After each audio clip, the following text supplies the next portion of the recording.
A senhora poderia afirmar aqui que a plataforma P-62 foi lançada ao mar completa, sem nenhum componente de segurança faltando?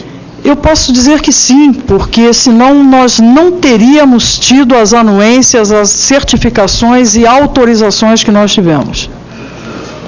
Há denúncias de que a P-62 teria saído do estaleiro com o sistema de amarração incompleto e sem o sistema elétrico pronto. A senhora confirma esta afirmação, essa denúncia? O sistema elétrico estava 100% pronto e o sistema de amarração ele estava incompleto e seria completado no percurso entre o estaleiro e a locação. Então, isso foi visto, foi auditado, foi conferido e autorizado. Nós tínhamos, naquele estaleiro, o estaleiro Atlântico Sul, dificuldades de manobra por conta de guindastes que lá estavam, e esse estaleiro, o diretor de engenharia, o diretor Figueiredo, entendeu que era correto, que era mais seguro sair para a locação, e todas as certificações foram dadas e nós fomos trabalhando até a locação. Chegamos na locação, nós temos um tempo bastante grande, eu mostrei na apresentação, para concluir, para lançar todas as linhas flexíveis, para poder fazer o tensionamento das linhas. A Agência Nacional esteve lá, nos fez uma série de exigências, condicionantes. Então, o sistema saiu conforme devido e autorizado por todas as entidades que certificam e que nos dão a anuência. A P-62 saiu do estaleiro em dezembro de 2013. Houve, por algum motivo, um apressamento, um assodamento no lançamento daquela plataforma ao mar? Mas eu não entendi, quando não entendi, falar perto. Ela saiu antes do tempo? Não, ela saiu no tempo dela, presidente. Foi apressada de forma... Presidente, ela saiu no tempo dela, né? Porque no calendário da indústria de petróleo e gás não tem final do ano, não tem sábado, não tem domingo, né? Então a gente paga para fazer um poço, para fazer uma perfuração, $1 milhão por dia de custos, né? Então a gente o tempo todo a indústria de petróleo no mundo buscando a produção e as restrições impostas pelos órgãos de controle. Nós tivemos a exportação ficta reconhecida no dia 16 de dezembro de 2012. Então, nós ainda ficamos mais 14 dias no estaleiro e fazendo completação de vários sistemas. Então, não houve essa pressão. Muito bem. A senhora é sabedora de que nós temos vários acidentes que aconteceram nos últimos anos em plataformas da Petrobras, como, por exemplo, na plataforma PUB-3 em 2011, na plataforma PCM-9 em 2013, na plataforma P-20 também em 2013, na sonda SS-53 neste ano de 2014. A Petrobras possui um efetivo suficiente de profissionais para acompanhar estas situações e para prever a não existência desses acidentes? A Petrobras ela trabalha preventivamente, né? Muito recurso é posto preventivamente, né? Então, são bilhões de dólares em segurança, meio ambiente e saúde anual. Mais de 5 bilhões de dólares em recursos, fora os projetos específicos, fora as contingências que nós temos. Acidentes ocorreram e não é para acontecer, né? Nós trabalhamos pelo acidente zero, pelo vazamento zero, mas eu também mostrei aqui na oportunidade que tive, porque são muitas, esses 4 eixos, são 3 diretorias na Petrobras, então é muita informação realmente. E nós mostramos aqui que, historicamente, esse ano de 2013 foi o melhor ano em termos de vazamento menor, de menor número de fatalidades. E esses acidentes aconteceram, e não são todos de unidades da Petrobras. Por exemplo, o SS-53, essa é uma sonda de perfuração da Nobel, contratada a Petrobras. Quem opera essa sonda é uma contratada nossa, então não foi acidente de Petrobras. Um acidente de Petrobras com fatalidade foi a plataforma de Ubarana 3, tivemos problema no guindaste, e aí perdemos o controle da lança do guindaste, 3 pessoas caíram, infelizmente foram arremessadas contra o casario, tivemos uma morte, infelizmente, mas trabalhamos apesar do bom ano de 2013, trabalhamos por acidente zero. Mas não são unidades nossas, SS-53, por exemplo. Muito bem, vamos, portanto, agora ao eixo 4, o último eixo do plano de trabalho, que trata de indícios de superfaturamento na construção de refinarias. Algumas perguntas a senhora também já respondeu ali na sua apresentação, eu vou, à medida do possível, pulando elas aqui, fazendo as perguntas mais relevantes. A primeira delas, a senhora colocou aqui as razões estratégicas de se fazer a refinaria de Abreu e Lima no Nordeste e, enfim, qual a relevância? Mas eu faria um questionamento aqui. A região não poderia ser atendida pela produção das refinarias existentes? Né? E por que o estado de Pernambuco foi escolhido para receber Abreu e Lima?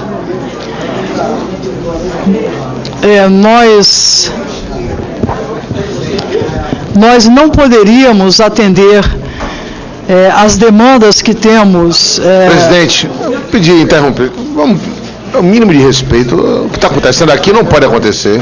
Isso é brincadeira. Vamos lá. Só desrespeito, presidente. O que houve? Foi que houve. Vamos lá. Com a palavra a senhora presidente. Bom, com relação a ser uma refinaria em Pernambuco... Não é para aparecer no Jornal Nacional essa hora, não dá. Dá mais. Posso continuar? Não.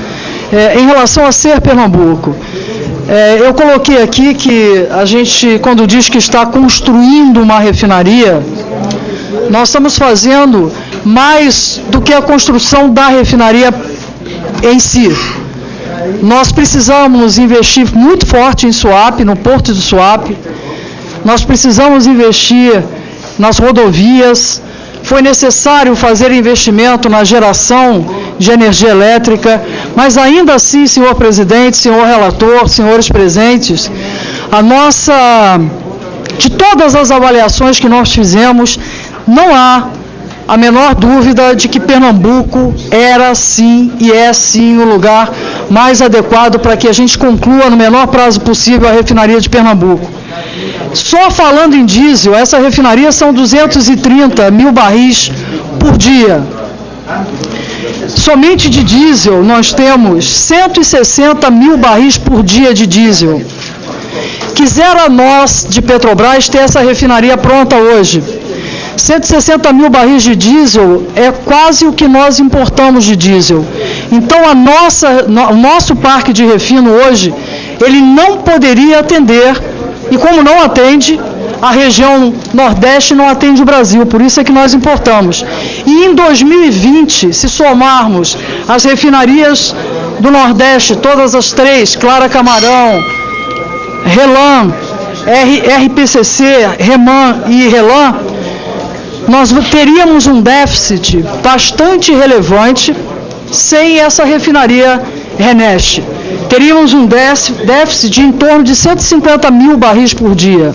Então, é importante a refinaria, a RENEST, muito importante que ela seja em Pernambuco.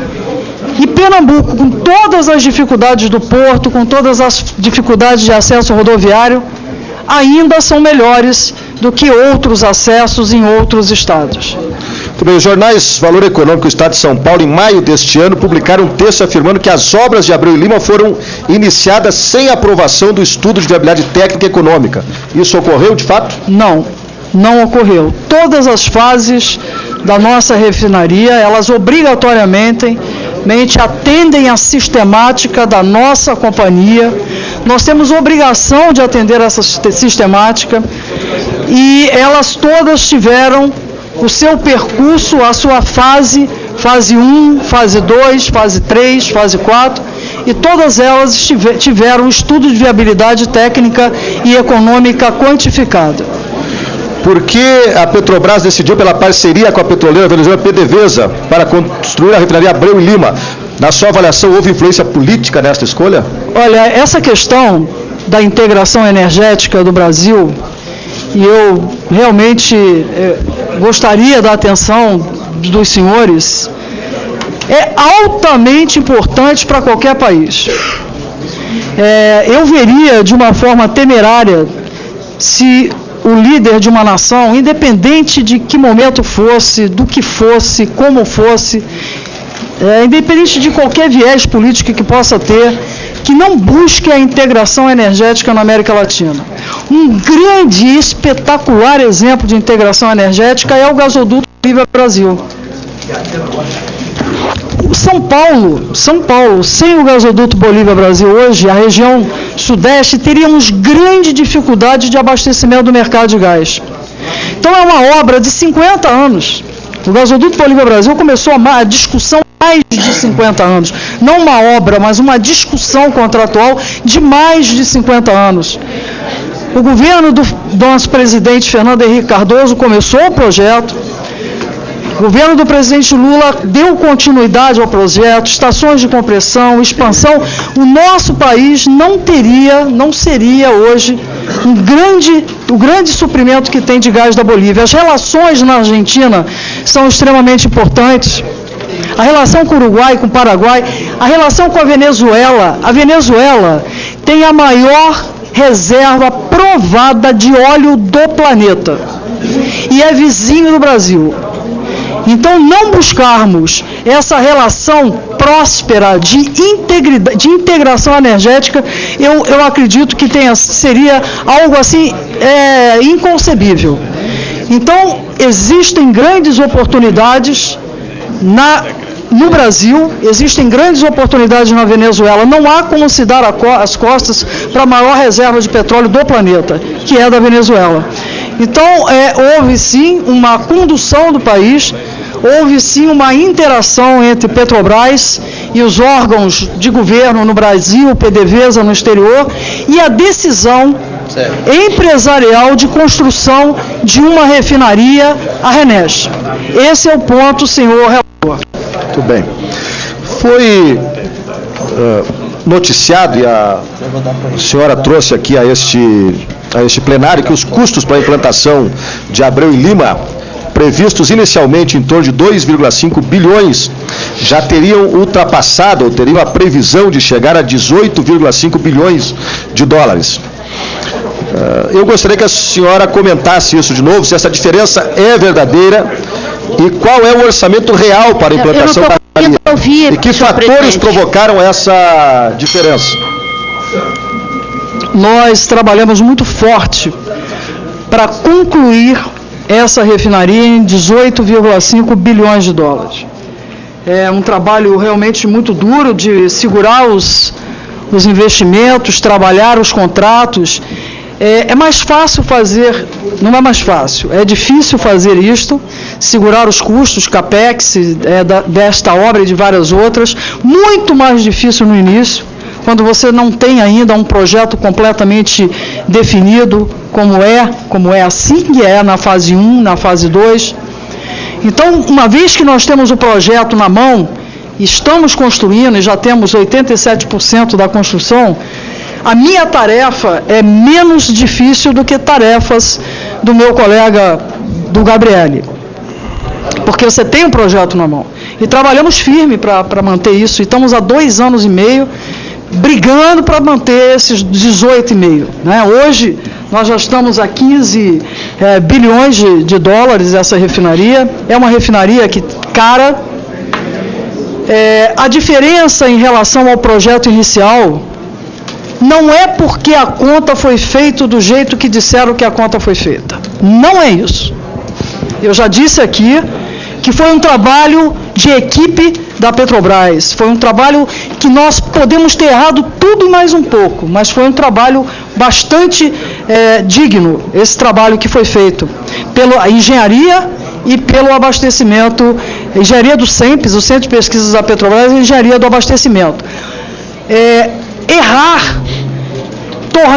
Tomar referências, como eu disse, nós trabalhamos com custos unitários, lá na fase 1, de refinarias já existentes, senhores. 600 mil barris de expansão de capacidade tem um custo unitário menor, muito menor do que uma refinaria Greenfield. Então, esse foi o trabalho feito, a última refinaria, 1980. A partir daí, onde é a PDVSA? E o petróleo? Como é que é o petróleo? Cadê o petróleo? Qual é a especificação do petróleo?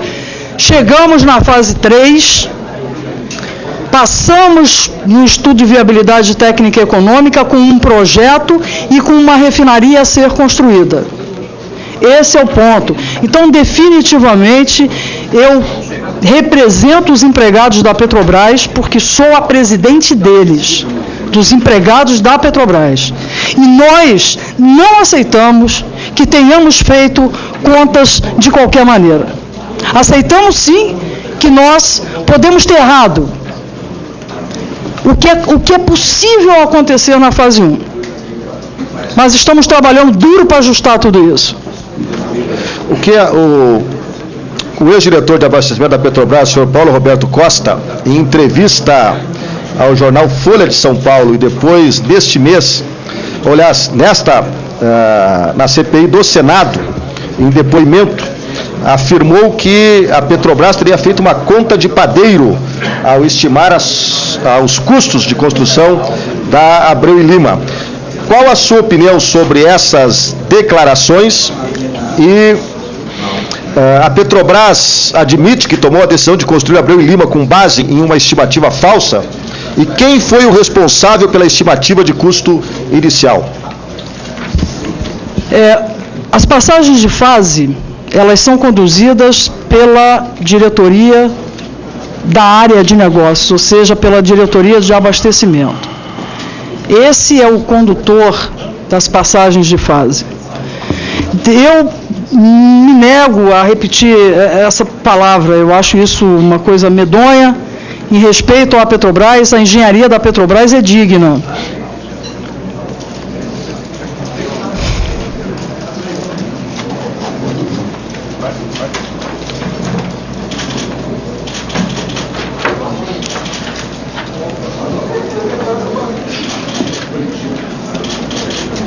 Nós temos equipes que projetam essas plataformas todas que estão no mar, nós temos equipes fazendo refinaria, termoelétricas, gasodutos, uma dezena, centenas de ativos.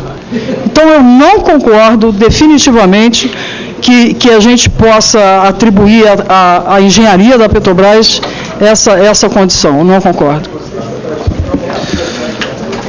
Bom, sobre licitações, contratos aditivos e a existência de sobrepreço e superfaturamento. A senhora gostaria de presidente, a senhora gostaria de um prazo para ir ao banheiro, um tempo? Acho que seria razoável. Eu vou terminar aqui com esse bloco com o senhor, tá? Tudo bem. Sobre licitações, contratos aditivos e a existência de sobrepreço e ou superfaturamento. O Tribunal de Contas da União apontou que a Petrobras não estaria observando a Lei 8666 de 1993 no que tange aos procedimentos de licitação e contratação. Além disso, considerou inadequados os critérios de medição para fins de pagamentos de tempo parado na obra por motivos climáticos. Apontou deficiências de projetos, atraso na execução de obras contratadas, por exemplo, da Tubovias, sendo que alguns desses apontamentos teriam se repetido, além de sobrepreços em serviços de terraplanagem e erros de caracterização do solo que elevaram em muito os custos de Abreu e Lima. Como a senhora, presidente da Petrobras, avalia esta situação e essas análises do Tribunal de Contas da União?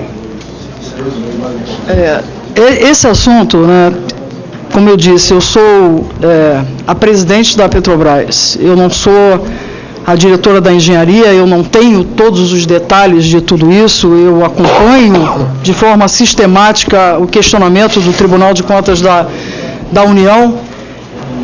O projeto que nós aprovamos na fase 3 é um projeto já de uma refinaria de um capex bastante elevado, por conta dessa duplicidade de petróleo de Petrobras, Marlim, petróleo sintético da Venezuela. Tudo isso impôs custos adicionais a essa refinaria. E essa refinaria, ela passou por questões de câmbio, o real apreciado em relação aos 3 dólares por reais, né? Porque nós tínhamos lá no início, lá em 2004, 2005, então custos mais altos. Mas tivemos sim, como foi discutido inclusive na CPI do ano de 2009, que trabalhou e discutiu muito a questão do solo. Tivemos custos muito maiores, né? E sobre essa ótica, o Tribunal de Contas tem nos arguído sistematicamente. Nós temos planilhas de custo completamente diferentes entre como o Petrobras avalia os custos e como o TCU avalia. Então, esse trabalho de aproximação e de respeito e de aceitação do TCU na nossa rotina, na nossa casa, dentro da Petrobras, nós temos feito uma aproximação melhor, nós temos aproximado melhor as nossas memórias de cálculo, as planilhas de cálculo, a forma de mostrar tudo isso ao TCU. Então, por exemplo, em algumas questões, eu não tenho os números exatos aqui, mas na terraplenagem nós já temos uma diferença bastante menor entre as nossas contas e as contas do TCU. A diferença inicial era de 69 milhões, hoje está em 19, mas eu queria corrigir esses números numa oportunidade que eu tenha de fazer essa resposta por escrito. Então, tem havido aproximação. A questão de chuvas, por exemplo, né, a gente já viveu alguns momentos na Petrobras, isso não é só na RENEST, em que a gente diz, olha, eu não vou pagar a chuva. E aí as empresas colocam toda essa chuva, que pode chover e mais um pouco, no valor, nas propostas. Então, se chove menos, a gente paga mais, né, porque não choveu tanto assim. E o contrário também é verdadeiro. Então, nós chegamos a colocar itens de chuva e o TCU nos corrigiu e disse, não, se você está pagando chuva, é porque, e com o equipamento parado, então não teve consumo de combustível, vocês estão errados, não pode considerar. Se a obra parou, você não consumiu combustível para rodar as máquinas. Então, são esses acertos que a gente vem fazendo junto ao TCU, de uma forma muito positiva, interessa a Petrobras essa boa relação junto ao TCU, para que a gente possa andar e ter as nossas agilidade e as nossas obras concluídas. Então, houveram várias questões do TCU e a gente vem respondendo a todas elas, sistematicamente. Quantos contratos foram assinados visando a implantação da refinaria Abreu e Lima e quantos aditivos já foram firmados? E qual o valor pago em aditivos?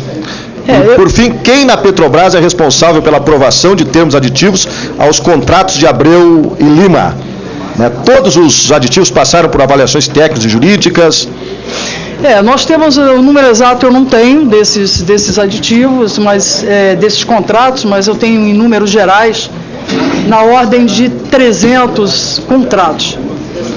A gente tem um número bastante grande, para mais de 100 empresas, e temos em torno de 300 contratos, considerando o início da obra até o presente momento. Nós temos hoje, já com essa refinaria com 87% concluída, em torno de 140 ou 150 contratos, 190 contratos vigentes, né? E temos um pouco mais de 300 aditivos relativos a esses mais ou menos 300 contratos. Agora, eu queria chamar a atenção também, presidente, relator e todos os senhores e senhoras, que aditivos não significa aditivos de preço sempre, aditivos de mudança de escopo. Você tem aditivos por diversas razões. Se há uma mudança na tributação, surgem aditivos. Se uma obra atrasa, você tem novos aditivos, porque tem a inflação que faz parte da equação de preço dos contratos. Então, é nesse entorno de números, 300, um pouco mais de 300 de aditivos, mas tem aditivos de diversas características. Agora, tão importante quanto a pergunta que o senhor me faz é a governança, né? Então, a governança da Petrobras, tanto para o contrato quanto para os aditivos, está claramente colocada na minha apresentação, que é um grande apoio a mim.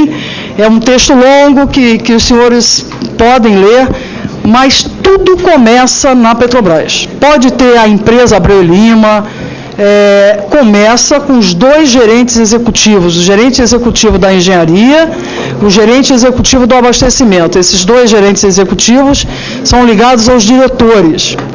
O diretor da engenharia, com a anuência do diretor de abastecimento, tomam caminho até a data da contratação final. Quem assina o contrato lá na ponta é o diretor da engenharia, mas passou por todos os processos dentro da companhia. Diretor do abastecimento, diretor da engenharia, diretoria colegiada. O tempo todo assim. A responsabilidade é nossa.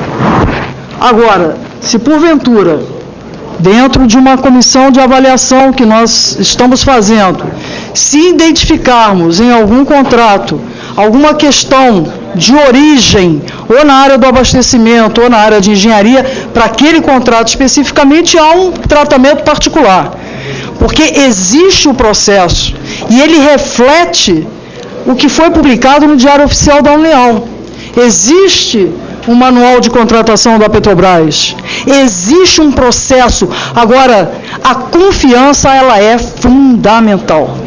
E quem se relaciona com as empreiteiras, no caso de Abreu e Lima? Olha, no caso da Abreu e Lima e no caso de Petrobras, de forma geral, o maior relacionamento se dá pela engenharia. A engenharia está no canteiro de obra, a engenharia está ali assinando os contratos.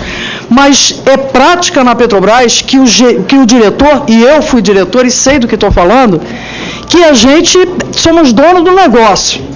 Então, o diretor do abastecimento, ele é responsável pela receita. Ele tem um orçamento para pagar aquela refinaria, ele é responsável pela receita. Ele não pode admitir a obra atrasando. Então, o que acontece? Acontece que em dezenas de reuniões, senta o diretor de engenharia e o diretor do abastecimento junto com as empreiteiras. Então, a responsabilidade, de novo, ela é compartilhada. A engenharia e o abastecimento, ambos. Mas o líder do processo é a engenharia, porque a obra é engenharia. O diretor do abastecimento vende gasolina, vende diesel. Estamos aqui encaminhando para o final. Sobre a participação do senhor Paulo Roberto Costa nas decisões sobre Abreu e Lima e na Operação Lava Jato. Primeiro, qual a participação do senhor Paulo Roberto Costa nas decisões que envolviam Abreu e Lima? Pode-se afirmar que esse senhor, enquanto diretor de abastecimento da Petrobras, tinha a palavra final sobre os contratos e aditivos de Abreu e Lima? Definitivamente não, não tinha.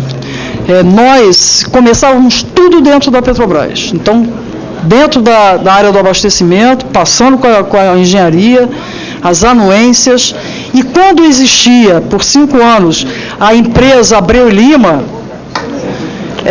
uma vez que a diretoria aprovava o contrato, uma vez que a diretoria aprovava o aditivo, era encaminhado pelo gerente executivo do abastecimento, onde estava o ex-diretor, e esse aditivo, ele era aprovado, ou o contrato era informado à empresa Abreu e Lima, e a empresa Abreu e Lima recomendava que fosse tomado prosseguimento para a assinatura dos contratos. E lá na ponta assinava o diretor da empresa Abreu e Lima, autorizado pela diretoria da Petrobras. O ex-diretor não tinha o poder soberano sobre as decisões colegiadas da Petrobras. Ele não tinha. Por que mesmo após ter deixado a Petrobras, o senhor Paulo Roberto Costa permaneceu no Conselho de Administração da refinaria Abreu e Lima? Desculpa, você já me perguntou? Ele não permaneceu no Conselho de Administração da Abreu e Lima. O presidente, já na primeira reunião, o presidente da empresa, do Conselho de Administração, era e é o senhor Cossença, diretor de abastecimento da companhia. Aqui presente, inclusive, onde que ele está, não sei, mas está ali. Como é o processo de indicação dos administradores da refinaria Abreu e Lima? Esses processos de indicação dos conselhos da Petrobras, eles são aprovados, das subsidiárias, são aprovados pela diretoria colegiada da Petrobras. Os candidatos à ocupação de cargos nos conselhos, o diretor da área leva a proposta para a diretoria, faz a leitura de um breve currículo e é aprovado o presidente, os conselheiros, os diretores das subsidiárias. A senhora deve ter conhecimento de que o senhor Paulo Roberto Costa está sendo investigado pela Operação Lava Jato, deflagrada em março deste ano pela Polícia Federal.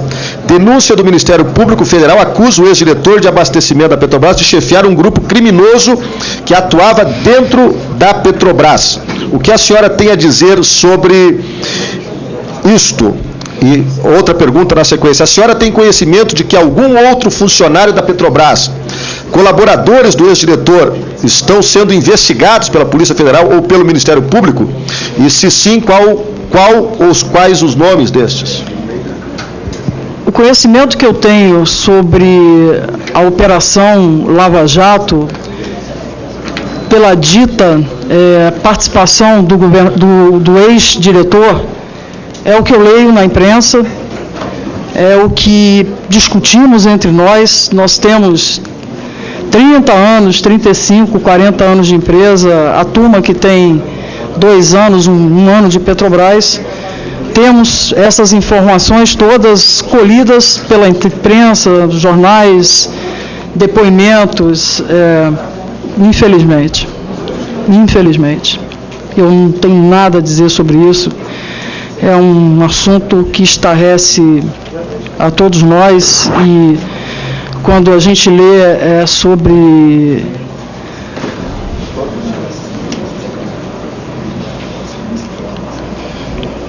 operações criminosas, eu não sei se foi esse o termo que o senhor colocou, nós ficamos só com a suspeita muito envergonhados.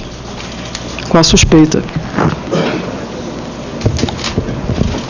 Muito bem, de acordo ainda com a Polícia Federal, o ex-diretor de abastecimento, Paulo Roberto Costa, atuaria como lobista das empresas Eco Global Ambiental e Eco Global Overseas, junto à Petrobras, e teria conseguido um contrato na ordem de 443,8 milhões de reais, assinado em julho de 2013.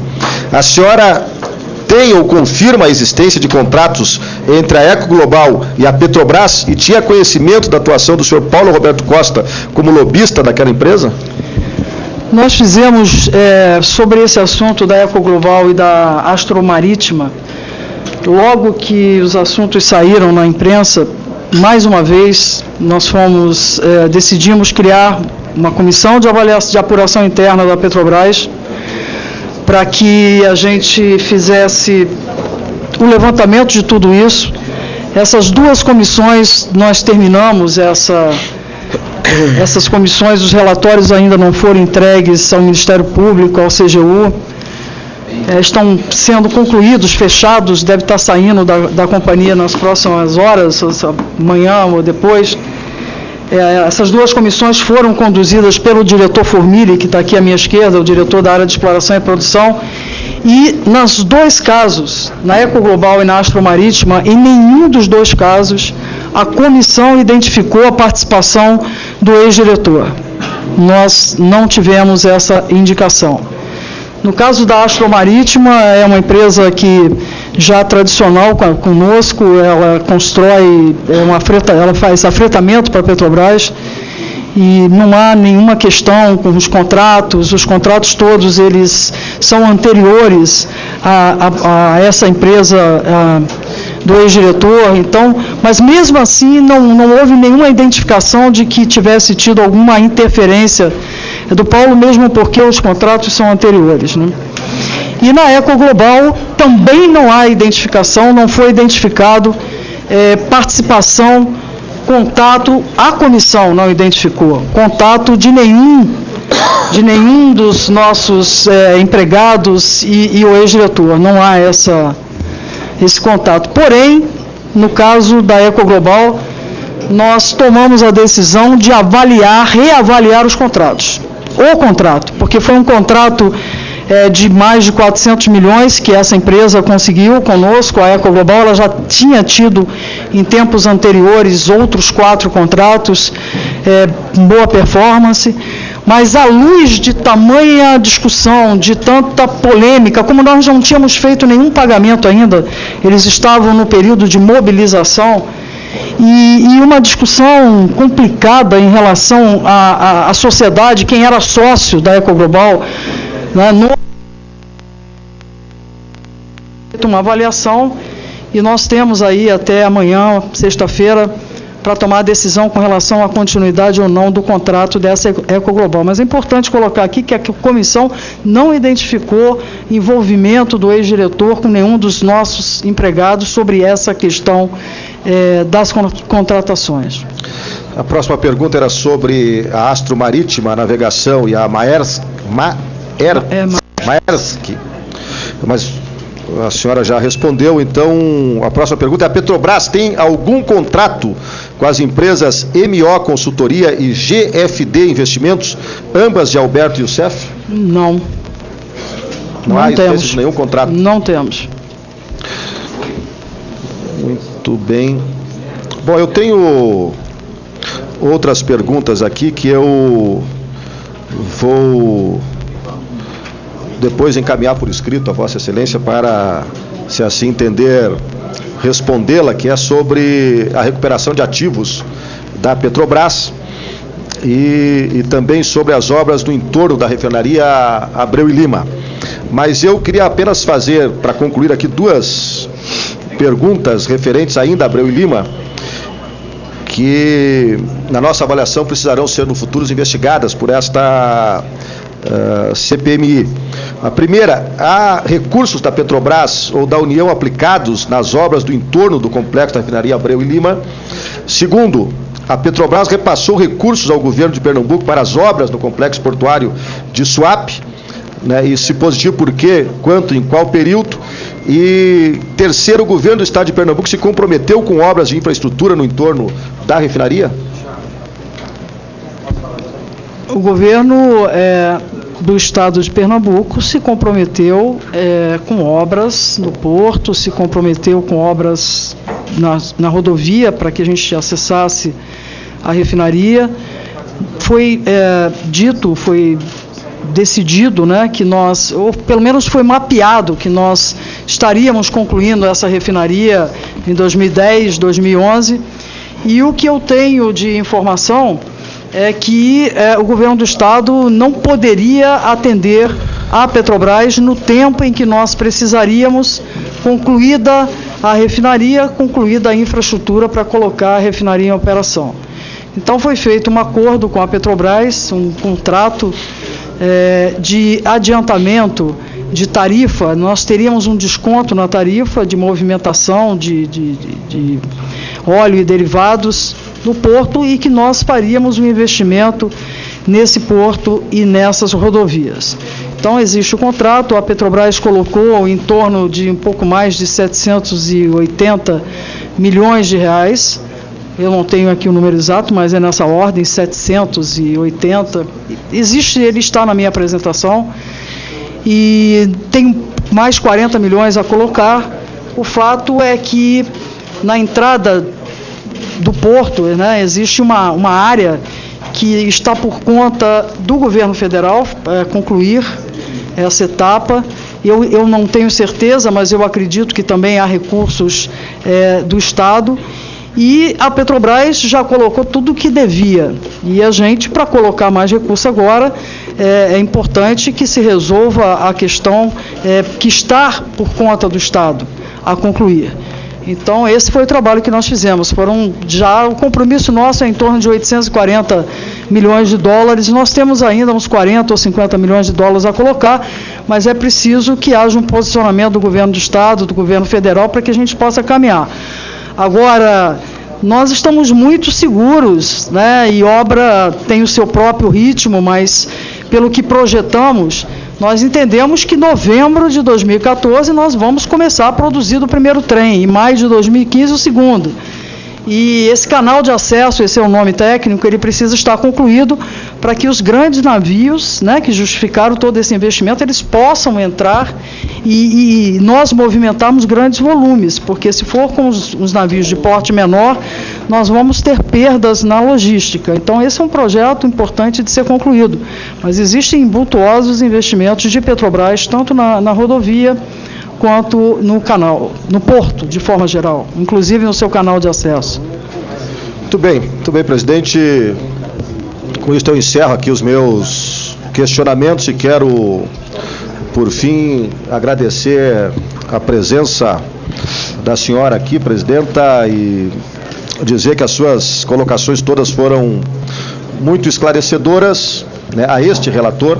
Outros questionamentos, por certeza, virão, mas todos nós temos aqui a certeza de que Vossa Excelência está aqui como uma testemunha deste processo de investigação e contribui com a sua história na Petrobras de mais de 35 anos de trabalho a esta empresa, a esta companhia. E todos nós percebemos aqui a sua emoção ao falar sobre a Petrobras, sobre esta que é uma empresa que orgulha a todos nós, a maior empresa brasileira e portanto, obrigado pela sua contribuição. E quero dizer que esta CPI, ela vai procurar contribuir decisivamente para que o Brasil e a sua maior empresa possam avançar na qualificação das suas contratações e na gestão dos grandes projetos no setor petrolífero do país, né? Nós sabemos da importância da Petrobras para o nosso Brasil.